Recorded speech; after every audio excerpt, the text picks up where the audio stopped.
पाकिस्तान के कप्तान हैं आप, इम्पोर्टेड हुकूमत के लिए कुर्बान हैं आप। तशरीफ लाते हैं इमरान खान।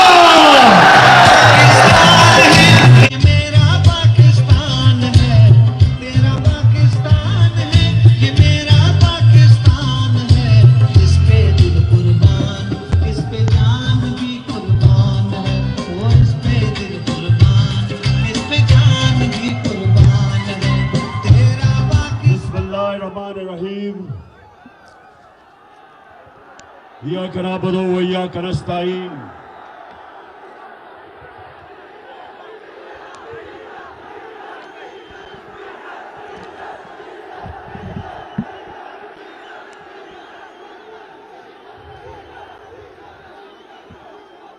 कनक 4 साल पहले मैंने यही जलसा किया, और जब मैंने जलसा किया, मैंने जब करक के नौजवानों का जज्बा और जुनून देखा, तो मुझे पूरा एतमाद था कि हमारा जो ये नौजवान शायद खटक के इलेक्शन जीत जाएगा। करक, आज मैं आपके पास एक बड़ी वजह से आया हूं। ना करो ये। एक वजह से आया हूं कि हमारे मुल्क में एक बैरूनी साजिश के तहत पाकिस्तान के बड़े बड़े डाकुओं को हमारे ऊपर मुसल्लत किया गया है। और करक, आप वो इलाका है, आप वो लोग हैं जो सबसे ज्यादा ला इलाहा इल्लल्लाह का मतलब समझते हो, कि ये दावा कि अल्लाह तेरे सिवा हम किसी के सामने नहीं झुकते, ये हमारा दावा है। तो जब ये चोरों को एक बैरूनी साजिश के तहत हमारी कौम के ऊपर मुसल्लत किया गया, तो हम सबका फर्ज बन जाता है कि हम अपनी हकीकी आजादी की जहाद लड़ें, क्योंकि गुलाम की परवाज नहीं होती, सिर्फ आजाद इंसान ऊपर जाते हैं, आजाद मुल्क तरक्की करते हैं, गुलाम सिर्फ अच्छे गुलाम बनते हैं। तो जो ये साजिश थी, इसका क्या मतलब था? इसका मकसद ये था कि इनको पुतलों को ऊपर बिठाया जाए, जिनकी दौलत मुल्क से बाहर पड़ी है, जिनके बड़े बड़े महलात मुल्क से बाहर हैं, जिनके बैंक अकाउंट मुल्क से बाहर हैं, जिनकी बड़ी बड़ी प्रॉपर्टीज और महलात मुल्क से बाहर हैं। सारा मकसद यह है कि इस तरह के चोरों को कंट्रोल किया जाता है। जिन लोगों ने बाहर से साजिश करके आपके ऊपर मुसल्लत किया, उनको पता है कि ये उनके सारे हुक्म मानेंगे, वो एक बार से कंट्रोल होंगे। और करक ये ना भूलें कि यही जरदारी और नवाज शरीफ 10 साल जब ये पावर में थे, 2008 से लेके 18 तक, तो 400 ड्रोन अटैक हुए हमारे मुल्क पे, कबायली इलाके जो यहां से दूर नहीं है। 400 ड्रोन अटैक हुए इन दोनों के, जब ये दोनों हुक्मरानी कर रहे थे। कोई दुनिया में मिसाल नहीं, कोई दुनिया में मिसाल नहीं कि एक मुल्क की आप जंग लड़ रहे हैं, उनके लिए जंग लड़ रहे हैं। उनके लिए उनकी जंग में हम शामिल हैं। और वो ही हमारे मुल्क के ऊपर 400 ड्रोन अटैक करें और मुल्क के हुक्मरान चुप करके एक दफा उनकी मजम्मत ना करें, प्रोटेस्ट ना करें, एहतजाज ना करें, बल्कि उनके साथ मिलके इन्होंने हमारे मुल्क के ऊपर 400 ड्रोन अटैक करवाए, क्योंकि उनके गुलाम हैं, पैसे बाहर पड़े हैं इनके, और जिधर इनके पैसे पड़े हैं वो कंट्रोल करते हैं इनको। इसलिए ये साजिश के तहत इनको हमारे ऊपर मुसल्लत किया गया। और ये जो आए हैं, इनका मकसद मुल्क की ना महंगाई कम करना था, ना मुल्क की तरक्की करवानी थी। इनका सिर्फ एक मकसद था, एक मकसद है। नौजवानों, मुझे बताओ वो क्या है मकसद? क्या मकसद है?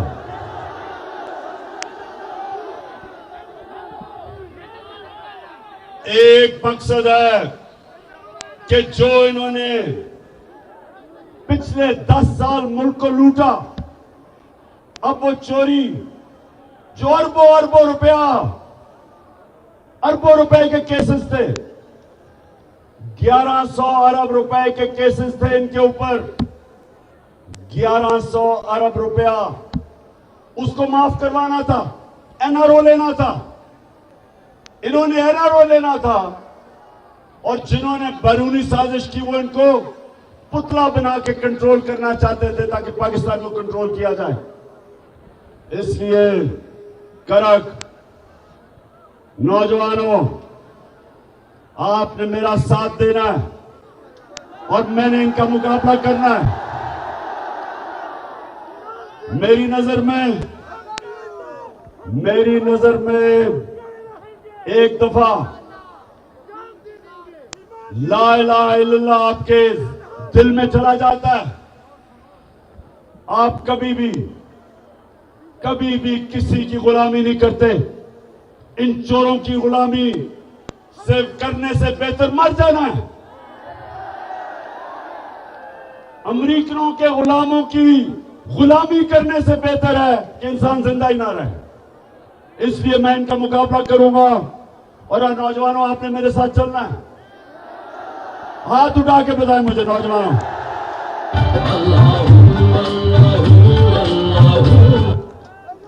अच्छा, साउंड सिस्टम, हेलो।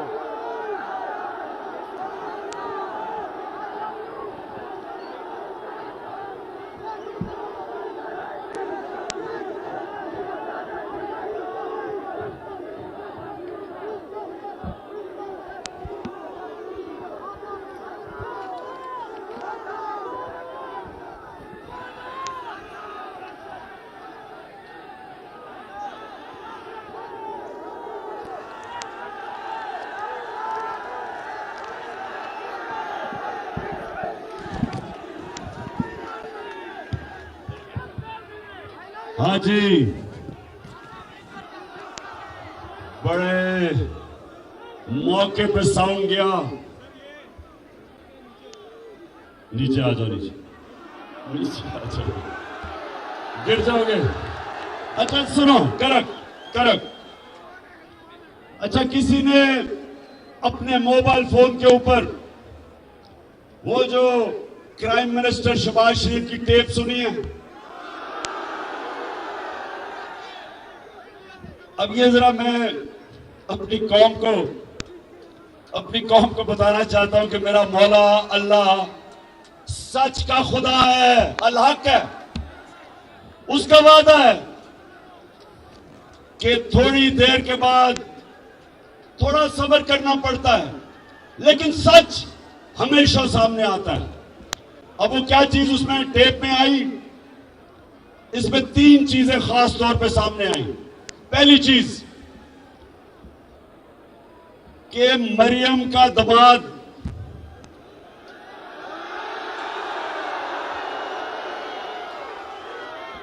आपको मरियम का पता है ना? उसकी जो खास क्वालिटी है, उसकी एक क्वालिटी क्या है सबसे ज्यादा? सच नहीं बोला जाता उससे।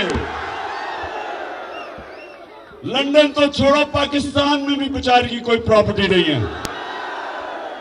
अब वो अपने दामाद के लिए, ये जरा गौर से सुने कर, अपने दामाद के लिए हिंदुस्तान से पावर प्लांट की मशीनरी पाकिस्तान इंपोर्ट करवा रही थी। आधी आ गई है और आधी सिफारिश कर रही है कि वो आधी मशीन भी मेरे दामाद के पास ले आओ, क्योंकि उसके पास भी लंदन तो छोड़ो, पाकिस्तान में भी बेचारे के पास कोई प्रॉपर्टी नहीं है। तो इससे दो चीजें सामने आती हैं।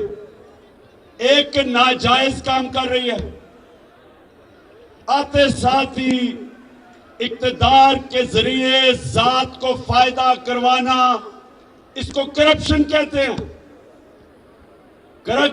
नौजवानों, जब भी कोई भी इक्तदार में बैठ के अपने जात को फायदा करवाता है, इसको करप्शन कहते हैं। आप इक्तदार में आके अपनी जात को फायदा नहीं करवा सकते। आप अवाम का फायदा करवाते हैं, अपना नहीं करवाते। तो सबसे पहले तो अपने दामाद का फायदा करवाने के लिए हिंदुस्तान से मशीनरी इंपोर्ट कर रही है। इससे ज्यादा बड़ी चीज कि हमने हिंदुस्तान से तजारत बंद क्यों की थी? मेरी हुकूमत ने की थी। क्यों की थी? क्योंकि हिंदुस्तान ने इंटरनेशनल कानून तोड़ा। यूनाइटेड नेशन सिक्योरिटी काउंसिल की रेजोल्यूशन के खिलाफ जाते हुए कश्मीरियों का जो स्पेशल स्टेटस था, स्टेटहुड, 5 अगस्त 2019 को उन्होंने वो खत्म कर दिया। उन्होंने कश्मीरियों का जो हक था कि वो अपनी जिंदगी का फैसला करें, रेफरेंडम या प्लेबिसाइट के जरिए, ये यूनाइटेड नेशंस सिक्योरिटी काउंसिल ने कश्मीर के लोगों को हक दिया था।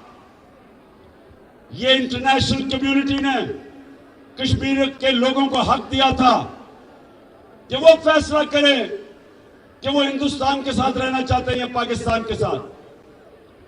तो 2019 5 अगस्त को हिंदुस्तान ने यूनाइटेड नेशंस की सिक्योरिटी काउंसिल की रेजोल्यूशन की खिलाफ वर्जी की और उनका स्टेटहुड ले लिया। तब हमने तजारत बंद की, इसलिए हमने बंद की। अब ये हुकूमत, इंपोर्टेड हुकूमत, अब ये आके कोशिश कर रही है वो तजारत खोलने की, और अभी खुली नहीं है। लेकिन मरियम का दामाद गैर कानूनी तौर पे मशीन हिंदुस्तान से ले रहा। तो सबसे पहले तो ये समझ जाओ, मेरे पाकिस्तानियों समझ जाओ कि इनके लिए इनका खुदा सिर्फ पैसा है। ये ला इलाहा इल्लल्लाह नहीं है। इनके लिए पैसा खुदा है। पैसे के लिए कश्मीरियों का भी, उनकी कुर्बानियों को ये नजरअंदाज कर सकते हैं। उनकी लाख कश्मीरी शहीद हो चुके पिछले 30 साल में, लेकिन इनको नहीं परवाह, क्योंकि इनको सिर्फ पैसा नजर आता है। दूसरी चीज वाज़ेह हो जाए कि इक्तदार में सिर्फ पैसा बनाने आते हैं। जब भी ये इक्तदार में आए, मुल्क के कर्जे बढ़ गए और इनकी दौलत बढ़ गई, मुल्क मकरूज हो गया, ये और इनका सारा खानदान अरबोपति बन गया। और तीसरी चीज से ये भी पता चलती कि यहां चले एक आदमी करप्शन कर, नवाज शरीफ ने बड़ा पैसा बनाया, लेकिन मुसीबत यह है कि इनका इतना बड़ा टब्बर है, वो सारे पैसे बनाने पे लगे हुए हैं। बेटे पैसे बनाने के लिए, दोनों बेटे नवाज शरीफ के आज लंदन में बैठे हैं और कहते हैं हम पाकिस्तान के शहरी नहीं हैं, हम तो बरतानिया के शहरी हैं। तो करक ये क्यों कहते हैं? बताइए क्यों कहते हैं? बाशऊर करक के लोगों बताओ ये क्यों कहते हैं हम पाकिस्तान के शहरी नहीं हैं?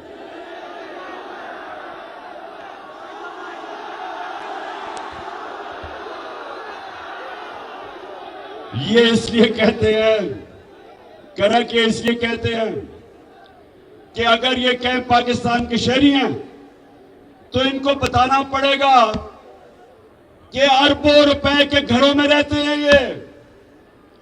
मैं लंदन सबसे बेहतर जानता हूं। जिस इलाके में इनके घर हैं वो सारे लंदन का सबसे महंगा इलाका है और लंदन यूरोप का सबसे महंगा शहर है। ये उस इलाके में रहते हैं जिधर बरतानिया का प्राइम मिनिस्टर भी नहीं रह सकता। ये चोरी का आपका पैसा, इस मुल्क से पैसा चोरी करके वहां रह रहे हैं। और जब इनसे पूछो कि जी ये हसन शरीफ, ये जो हसन शरीफ है, ये आता हूं अभी मैं डीजल के ऊपर भी, पहले इसकी बात कर लूं। हसन शरीफ लंदन के जिस घर में रहता है उसकी कीमत 10 अरब रुपया है, 10 अरब रुपया। जब इससे पूछो कि जी ये किधर से आपके पास पैसा आया, तो कहता मैं तो जवाब दे नहीं हूं क्योंकि मैं तो पाकिस्तान का शहरी नहीं हूं। तो इसहाक डार ने भी बच्चे बाहर भेजे हुए हैं, शहबाज शरीफ के भी दोनों बेटे बाहर भाग गए, बड़े बड़े महलों में रह रहे हैं। तो समझ जाएं कि ये जो सारे मिलके, ये जो सारा टब्बर है, सारे पैसे बना रहे हैं। और जब ये इक्तिदार में आते हैं इनका मकसद सिर्फ पैसे बनाना है। जो कि ये जो टेप लीक हुई है इससे अब वाज़ेह हो गया कि अभी दामाद साहब ने भी पैसे बनाने हैं। मरियम को बहुत तकलीफ है कि मेरे दामाद को पैसे बनाने दो, उसको मुश्किलों में ना डालो, क्योंकि मरियम के पास तो बेचारी लंदन तो छोड़ो पाकिस्तान में भी कोई प्रॉपर्टी नहीं है।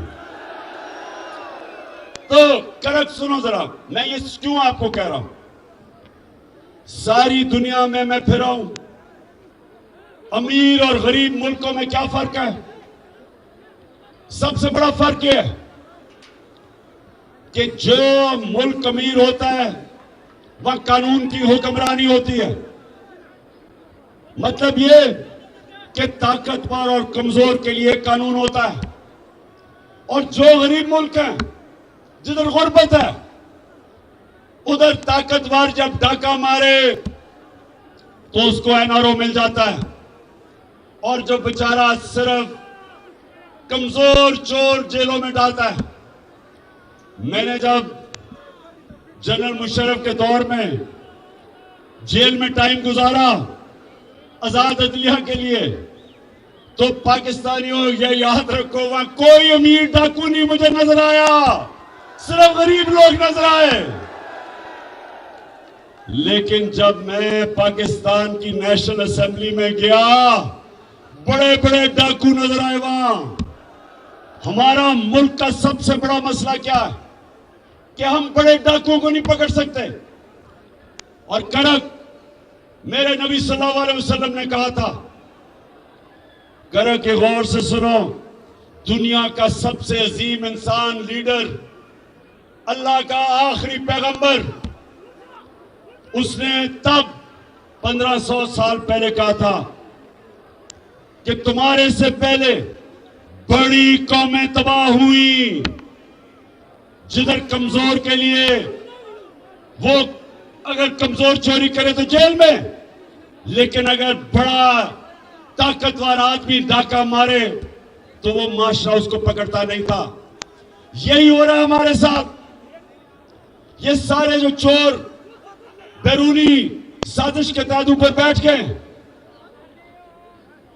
ये आपके सामने, सबके सामने एक चैलेंज आ गया है। अल्लाह ने हमें हुक्म दिया है कि जुल्म और नाइंसाफी के सामने खड़े हो। अल्लाह का हुक्म है।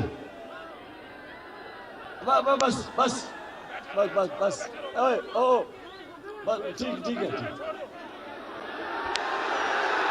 बस बस इमरान खान दे तपुख्तनु नजर अरमान दे संगम शरीम खान दे नवे चुन वालो हम सुन वालो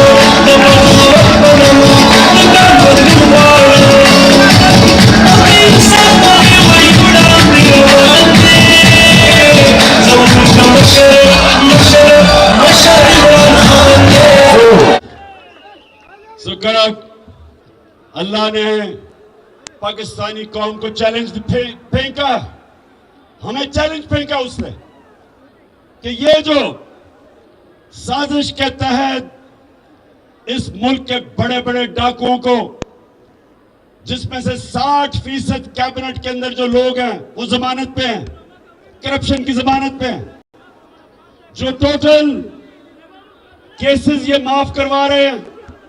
आए आए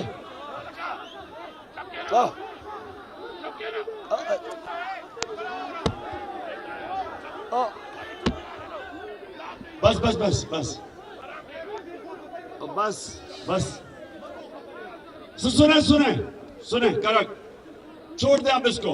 बड़ी पता नहीं फिर कब मेरी मुलाकात होती है आपसे। तो सुने जरा, 4 साल के बाद आया हूं आपके पास।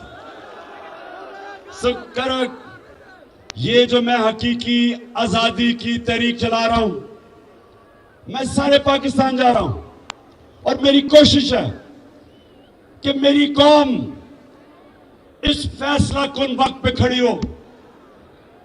ये जो भी समझता है कि ये चोरों की हम गुलामी कबूल कर लेंगे, जो मर्जी बैरूनी ताकत या अंदरूनी जो भी लोग समझते हैं, किसी गलत फहमी में ना रहो। ये कौम फैसला कर बैठी है। मैं जिधर जिधर गया हूं, मेरी कौम आज तैयार है। मेरी कौम तैयार है निकलने के लिए। और मैंने अपनी कौम को, सारी कौम को बताया कि मेरी कॉल की इंतजार करो। कप्तान अब एक ऐसी प्लानिंग कर रहा है। 25 मई को हमने जब 25 मई को एक पुरअमन एहतजाज के लिए इस्लामाबाद निकले, तो इन्होंने हमारे ऊपर जुल्म किया और तशद्दुद किया। इन्होंने लोगों को जेलों में डाला, औरतें, बच्चे, फैमिलीज के ऊपर शेलिंग की।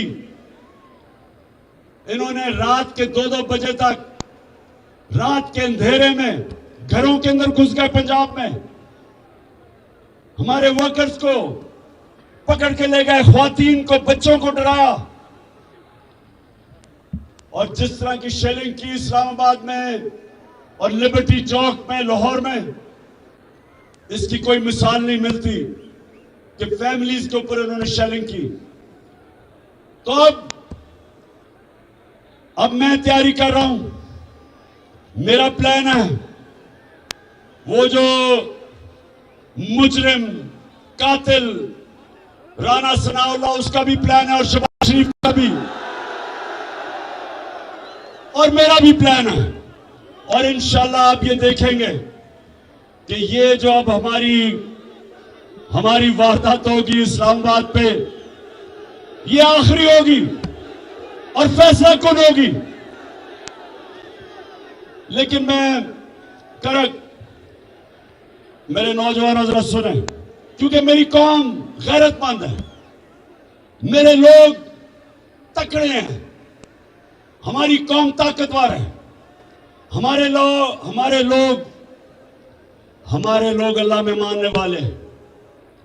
हमारे वो लोग हैं, हर मुश्किल वक्त पे कौम खड़ी हो जाती है। लेकिन ऊपर हमारे बैठे हैं वो लोग, आपने पता नहीं खैर आपने तो नहीं देखा होगा, अभी शहबाज शरीफ न्यूयॉर्क गया हुआ है, उधर इसने एक इंटरव्यू दिया, एक औरत के सामने इंटरव्यू दिया और इतनी मुझे शर्म आई कि पाकिस्तान का प्राइम मिनिस्टर औरत के सामने कह रहा है कि खुदा के वास्ते हमें पैसे दे दो कि पाकिस्तान तबाह हो जाएगा अगर पैसे ना दिए, हम अपने कर्जों की किस्तें वापस नहीं कर सकेंगे। उसको कह रहा है औरत को। मैं देख रहा हूं वो भी घबराई हुई है कि ये क्या कह रहा है। मुल्क का प्राइम मिनिस्टर, वो तो एक टीवी एंकर थी, उसे कहता है कि आप दुनिया को पैगाम दे कि हमारा मुल्क तबाह हो गया और हम कर्जे नहीं वापस कर सकते। मैं इसलिए अपनी कौम के सामने आज ये भी कहना चाहता हूं कि देखें, करक ये सुने मेरी बात, ये बड़ा इंपॉर्टेंट है आपके लिए। कभी भी कौम भीख मांग के, कभी भी कौम भीख मांग के ऊपर नहीं आई। कभी भी कौम अपनी गैरत मिट्टी में मिला के ऊपर नहीं आई। कभी भी कोई कौम जिसके अंदर कौमी गैरत नहीं होती, कभी वो ऊपर नहीं आती। आज तक अगर हम कर्जे लेके और दुनिया के सामने भीख मांग के, एड लेके अगर हमें तरक्की करनी होती तो अब तक कर चुके होते। 40 साल से हम एड मांग के गुजारा कर रहे हैं। जब अफगान जहाद हुई तो जब पाकिस्तान ने उनकी मदद की या पाकिस्तान ने कहा कि हम जहाद में शिरकत करते हैं, तो ये याद रखें कि हमारे तब सरबराह ने पैसे मांगे कि हमें पैसे कितना में दोगे। जब 9/11 के बाद हम अमेरिका की जंग में शामिल हुए, फिर हमें सबसे ज्यादा यह था कि हमें कितनी इमदाद मिलेगी। डॉलरों के पीछे हमने सिर्फ इसलिए कि हमने अपने मुल्क को ठीक नहीं किया और पैर पे नहीं खड़ा किया, हम अपनी फॉरेन पॉलिसी अपने बजाय लोगों की बेहतरी के लिए हम दूसरों के लिए बनाते थे ताकि डॉलर मिल जाए, इमदाद मिल जाए। और अगर इसी पॉलिसी के तहत अगर मुल्क में खड़ा होना था तो अब तक खड़ा हो जाता। लेकिन बदकिस्मती कि आज पाकिस्तान का वजीर आजम अमेरिका में जाके हर जगह पैसे मांग रहा है कि जी खुदा के वास्ते पैसा दे दो। वो है वो वाला कि मैं भीख मांगने नहीं आया। मैं सऊदी अरब से होके आया हूँ, मैं यूएई के होके, अभी मैं तुर्की होके आया हूँ। और मैंने उन भाइयों को कहा कि आप हमारे बड़े अजीम भाई हैं, हमेशा आपने हमारी मदद की। और मैंने यही कहा, जब मैं आया हूं तो आप समझे, आप समझने की शायद मांगने आया, मैं नहीं आया, लेकिन मजबूरी है। और जिस तरह माजी में 75 साल में आपने हमारा हाथ बटाया है, कुछ ऐसा आप हाथ बटाने का मैं वादा करता हूं कि इंशाअल्लाह हम पूरी कौम हम मिलकर दिन रात मेहनत करेंगे, पसीना कराएंगे, अपने पांव पे खड़े।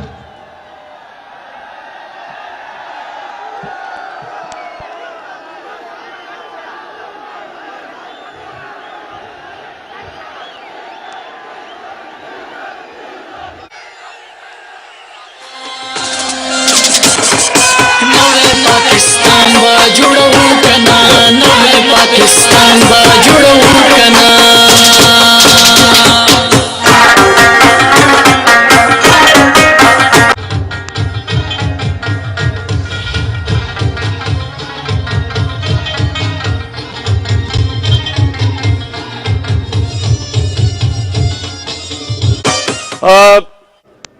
कहता 75 साल से आप हमारी मदद कर रहे हैं।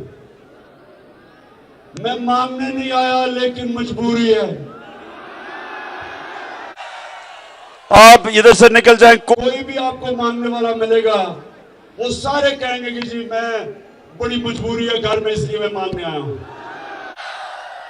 तो मेरे घर के नौजवानों, मैं सिर्फ आपके लिए, नौजवानों के लिए खास तौर पे, कि देखिए कौम कैसे खड़ी होती है।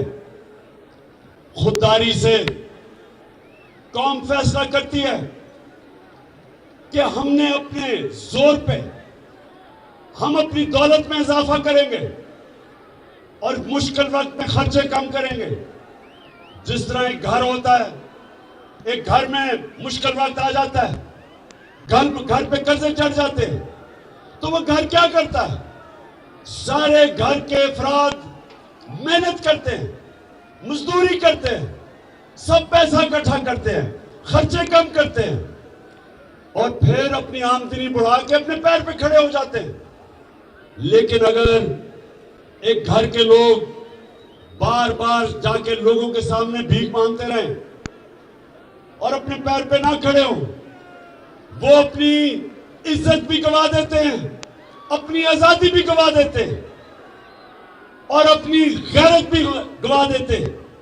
इसलिए जो पाकिस्तान हम चाहते हैं, यहां से तो कोई लौटा नहीं हुआ यहां? अच्छा, कौन लौटा हुआ था पख्तूनख्वा से?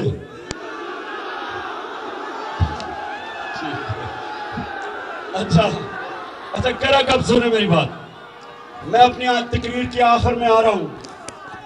मैंने जो आपसे आज बात करनी थी वो ये कि देखें, हमने अपने मुल्क को ठीक कैसे करना है, हमने अपने पैर पे खड़ा होना। इस मुल्क में अल्लाह ने सब कुछ दिया है, हमने अपने लोगों के ऊपर पैसा खर्च करना है। जो हमने हेल्थ कार्ड, हेल्थ इंश्योरेंस जो हमने लेके आए थे कि अपने लोगों की हमने सेहत का ध्यान रखना है। हर खानदान के पास 10 लाख का हेल्थ कार्ड, उसके बाद सस्ते कर्जे दें ताकि लोग अपनी बिजनेस कर सकें और अच्छी पढ़ाई पे पैसा खर्च करें। अब महमूद खान एक एजुकेशन कार्ड लेके आ रहा है, उसके ऊपर हम पैसा खर्च कर रहे हैं कि अच्छे अच्छे तालिब इल्मों को हम एजुकेशन कार्ड दे, कहीं भी जाके पढ़ सकते हैं, वो अच्छे स्कूलों में पढ़ सकते हैं जाके। कौमें आगे बढ़ती है अपने लोगों के ऊपर पैसा खर्च करके। और सबसे बड़ी बात कि वो दुनिया को पैसा एक्सपोर्ट करती है। जब तक आप एक्सपोर्ट नहीं करेंगे, आपकी आमदनी कैसे बढ़ेगी? एक्सपोर्ट से आमदनी बढ़ती है। हिंदुस्तान आज अपने पैर पे खड़ा है, आजाद फॉरेन पॉलिसी है। आज वो रूस से सस्ता तेल खरीद रहा है, अमेरिका जो भी कहे वो कहे, उसको परवाह नहीं है, क्योंकि वो अपने पैर पे खड़ा है, उसकी एक्सपोर्ट्स बढ़ी है, रिजर्व्स हैं उनके।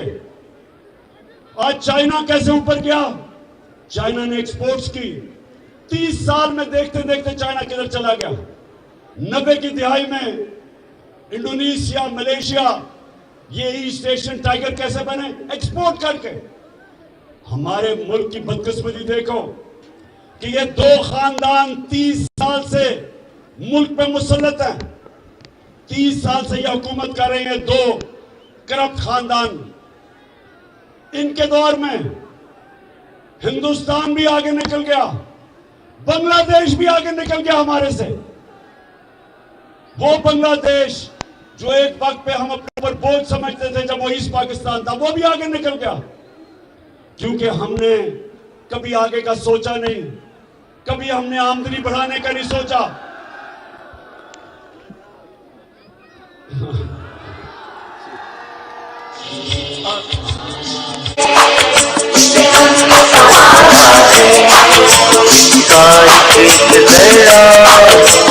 जान से प्यारा है इसका एक जरा।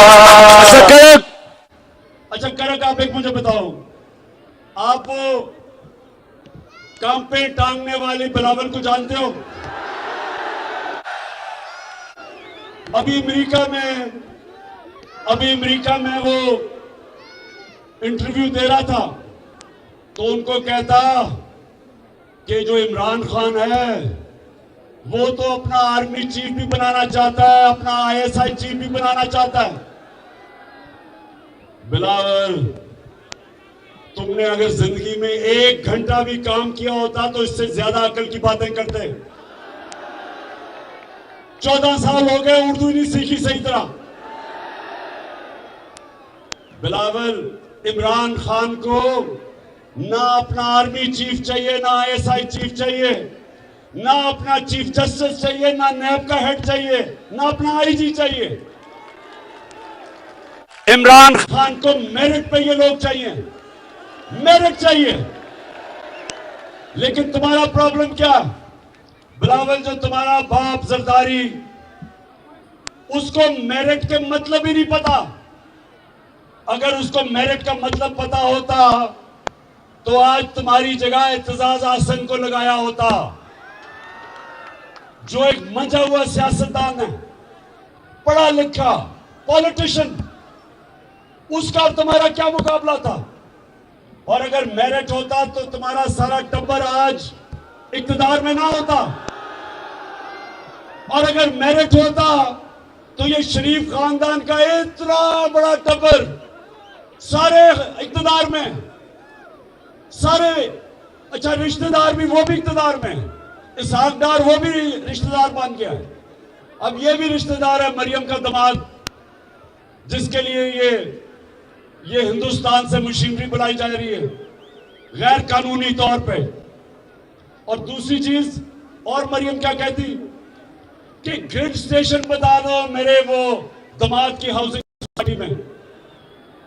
Grid station correct. Grid station का मतलब हर हाउसिंग सोसाइटी को अपना ग्रिड स्टेशन बनाना पड़ता है। ये कह रही है कि सरकारी तौर पे बना दो।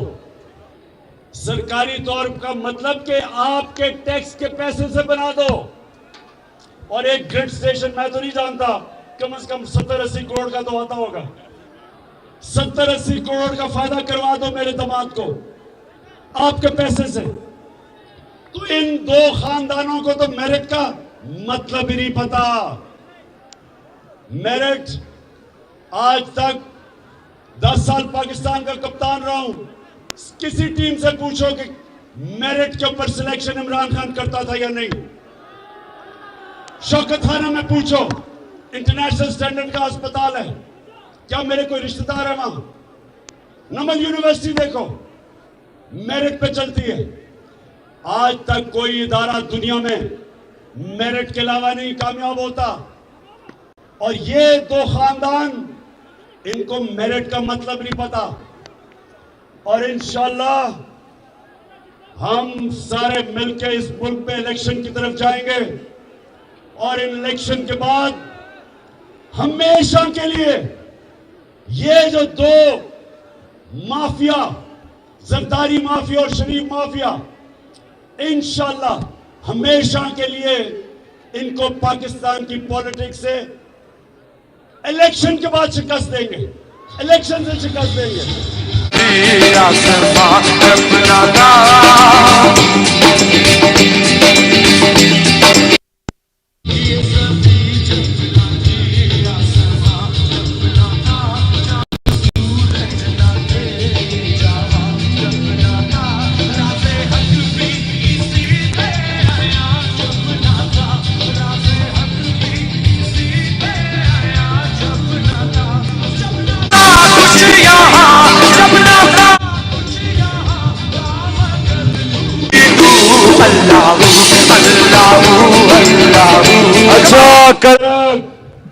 अच्छा, अब मैं जो नौजवान हूं,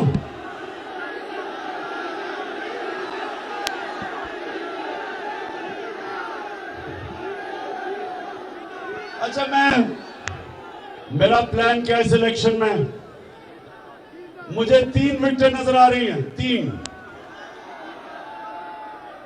एक है बड़ी मुल्क की बीमारी जरदारी, एक है चेरी ब्लॉसम शहबाज शरीफ।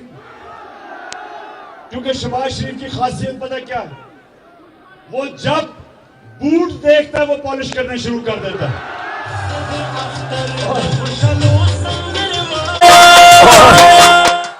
और जितना बड़ा बूट उतनी अच्छी पॉलिश करता है वो। और तीसरी विकेट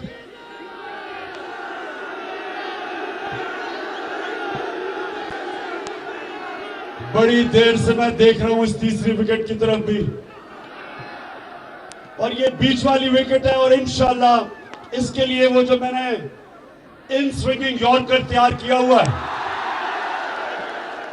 देर करके स्विंग करेगा लेकिन बीच वाली विकेट इंशाल्लाह लेके जाएगा।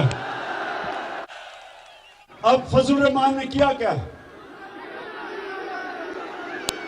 आते साथ ही अपने बेटे को उस मिनिस्ट्री पे बिठाया है, NHA पे, जिधर सबसे ज्यादा पैसा बनता है। मैंने कहा फजल रहमान कम अज कम चलो कोई दीनी काम ही करके चले जाओ, कोई जो हमने इतनी मेहनत से रहमतुल आलमीन अथॉरिटी बनाई थी, हमने बड़े बड़े दानिशवर और स्कॉलर्स को बिठा के एक रहमतुल आलमीन अथॉरिटी बनाई थी। वो क्यों? क्योंकि मैं चाहता था कि मेरी कौम को मेरे नबी सल्लल्लाहु अलैहि वसल्लम की जिंदगी का पता हो, स्कूलों में बच्चे पढ़ें ताकि उनके कैरेक्टर उठे, ताकि वो मेरी नबी सल्लल्लाहु अलैहि वसल्लम की जिंदगी से सीखे, उनकी सीरत से। इसलिए हमने अथॉरिटी बनाई थी कि लोगों का कैरेक्टर हो। मुसलमान तो तब है जब वो नबी के रास्ते पे चलता है, और नबी का रास्ता वो है जो इंसान की अजमत का रास्ता है। जब आप नमाज पढ़ते हैं तो आप सिर्फ एक चीज अल्लाह से मांगते हैं, करेंगे एक चीज मांगते हो अल्लाह से कि अल्लाह उनके रास्ते पे लगा जिनको तूने नेमतें बख्शी हैं। तो सबसे ज्यादा नेमतें अल्लाह ने किसको बख्शी हैं? किसको बख्शी हैं? हमारे नबी सल्लल्लाहु अलैहि वसल्लम को।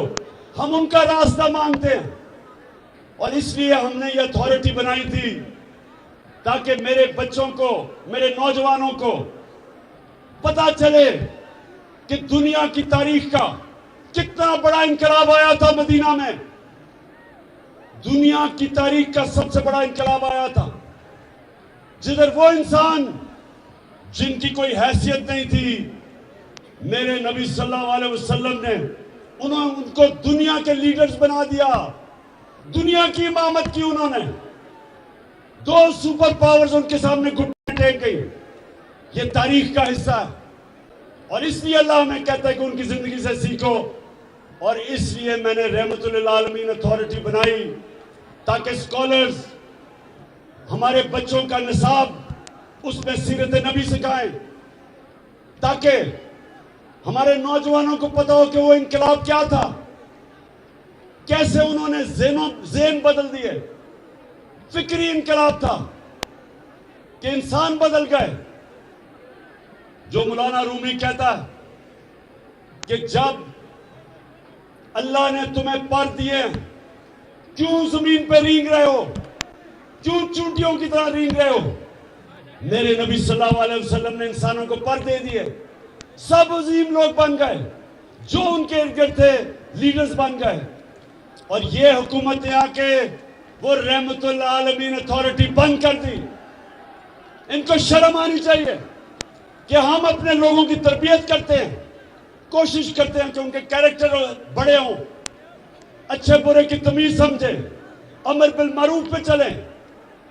अल्लाह का हुक्म है कि अच्छाई का साथ हो और बुराई के खिलाफ जहाद लड़ो। और इसलिए इंशाअल्लाह जब वापस आएंगे हम ये रहमतुल आलमीन अथॉरिटी को फिर से खड़ा करेंगे और अपने नौजवानों की तरबियत करेंगे, ताकि मेरी कौम दुनिया की इमामत करे, दुनिया के लीडर्स बने।